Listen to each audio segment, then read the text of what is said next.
It's like the best of both worlds. It may seem strange, but it's getting the job done. We've had too many spiritual pimps in the church. Pastor Marcus McIntyre is reaching the lost at any cost, bridging the gap between the streets and the church. Hip-hop is a culture, and then to be able to get a hip-hop culture in Christ is just, a different dynamic. And you would hear a kid singing "Bless the Haters," and you're like, where did you hear that from? And that's them. Pastor Marcus started New Method Church 8 years ago, targeting violent streets on the east side. He says watching his dad minister throughout dangerous neighborhoods. People were getting killed the night before they had shootings, so I took him along. Come and meet my.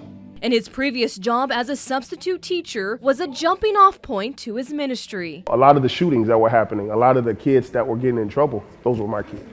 So I took that to heart. Those kids were out there dying. It only takes one of you to get free.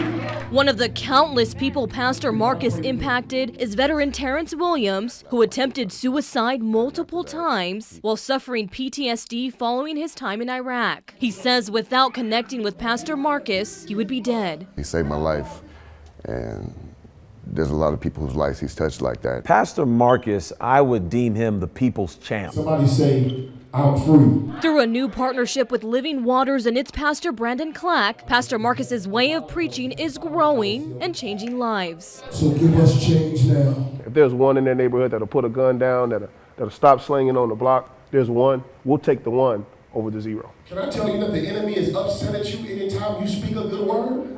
Renee Santos, Fox News Midday. He doesn't want to have to remember the person who he used to be. A big moment for Matt Woosley. It feels like I'm giving a new chance at life. He's getting this gang-related tattoo covered up. The price? Well, there isn't one, at least here at Twisted Tattoo. Owner James Delgado says it all started last week with a social media post. Since then, tattoo artists at his shop have been busy keeping up with requests. With the economy being the way that it is, they're not able to come and spend $400 or $500 for a tattoo to get that covered, even though it impacts their lives. It gives everybody another chance. Some people really want to work, they want jobs. Woosley is getting his second chance. For 10 years, he was a member of a gang, and even when he decided to step away from his gang affiliation, the tattoo behind his neck was a constant reminder. The things that I went through when I was in prison and the things that I went through even before that, it's covering all those things. It's kind of washing away all the pain. And they get to go and, have that long, happy life that they wanted without fear of people judging them. Woosley says he can now finally move forward from his past with confidence, building on his faith. It makes me feel like the Lord's with me and that he's covering what I went through in life. There's a new energy about Brianna Garcia, a new pep in her step, a new motivation. She's inspiring me. I think she might be leading the way for other girls.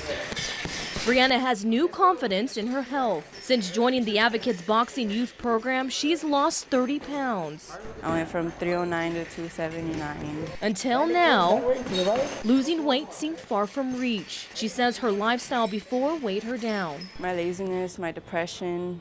I fell into depression because of my weight. 2-1-2-1-2, okay? It's success stories like Brianna's coming out of the Advocates Boxing Youth Program. Through a $20,000 grant, at-risk youth are able to make a lifestyle change. In 2 weeks, the program will be accepting enrollment for new participants. It's an opportunity encouraging Brianna to lead the way for other at-risk youth in San Antonio. Me losing weight, it makes me want to inspire other people to lose weight. Like, they could do it. If I can do it, they could do it.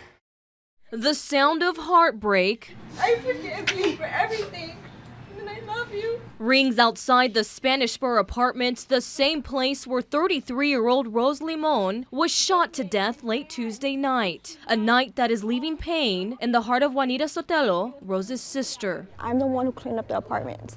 I'm the one who had to scrub my sister's blood out of the rug so that my kids and her kids and my parents wouldn't see it. News 4 has learned new details about the night of Rose's death. According to the police report, Rose was found laying on a recliner with a gunshot wound to the right side of her face. The report says a man who lives inside the apartment where Rose was fatally shot told police he stepped outside to check the mail, and that's when he heard a gunshot. When he got back to his apartment, he found the suspect near Rose. He says the suspect ran out of the apartment just after saying, "The gun went off, I gotta go." It's hard because when I go in there, she's not there. Police believe the suspect might be an ex-boyfriend of Rose, a man family knew well and says is a threat. Not only am I wanting to get justice for my sister, I want to protect my family. I don't want to lose another person. And I'm fearful that that's what's going to happen next. It might be one of my kids. It might be my mom or my dad next. And I can't afford to lose another person right now. You know that our house is on fire, right? In a packed town hall, people are demanding answers from Senator Ted Cruz, Senator John Cornyn, and U.S. Representative Lamar Smith. Questions on education, questions on climate change, and the ACA. But there's a different approach to this town hall. None of the 3 state lawmakers were present. Still, questions continue to pour out. Because we don't know what's going to happen in an hour. You know, we don't know what's going to happen in a day. We want our questions right now to be fresh for them. Senator Cruz has been making his way around Texas. I understand the frustrations are real. I understand the concerns are real. And so one of the things that I've been doing, traveling the state. He's traveled to the Rio Grande Valley and Dallas-Fort Worth just this past week. The people here were hoping Senator Cruz would make a stop in San Antonio, along with Senator Cornyn and Representative Smith. The 3 were invited, and although they didn't attend the town hall, participants weren't discouraged. Their questions are now jotted down on index cards. A long stack of them will soon make their way to the front steps of the 3 elected officials in hopes of getting answers. A lot of the people who have fought for issues that they want, they kept fighting, even when people told them no or I don't care. We will still be here. And if we can't get them here next time, we will be louder.